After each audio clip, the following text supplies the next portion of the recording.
Старый толчоктон 5 тас сатылат туғандар. Жақшы жері, еңгелек шикі өткөн жері. Угловойда жайғашыптыр. Видеоны аяғына чейин көріңіздер. Есін номері видеоның жүрішінде сөз менен айтылат. Инстаграмдан көрөткандар болса, описанияда есін номері жазылып тұрады.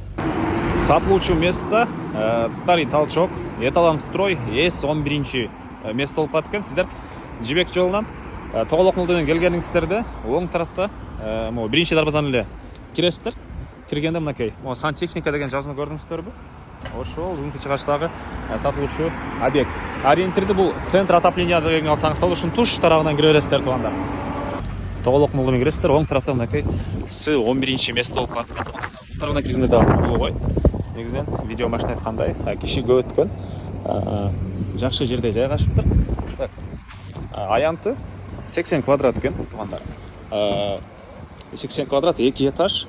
Анан кошунар сыяктуу товарды бул жерге чейин чыгарсаңыздар болот. Бул жагы бул жерден, ары жагы кара трубага чейин сыртка товарларыңыздарды чыгарып, витрина деп коет беле, ушинтип тизерсеңиздер болот.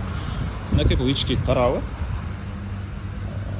Ички тарабы буга чейин сантехника саткан место катары колдонгон. Азыр эле мынакей бул товарларны өзүнчө сүйлөшсөңүздөр керек. Толугураак маалыматты 0755 64 43 номерин алсаңыздар болот. 0755 64 43 номермен толугураак түрдө алсаңыздар болот. Маалыматты туугандар. Баасы болсо $92,000 сурап атыптыр. Реальный клиенттер менен дагы соодалашабыз, сүйлөшөбүз дейт. Лайктан басыңыздар, ушундай место издеген дос туугандар менен видеону бөлүшүп кетиңиздер.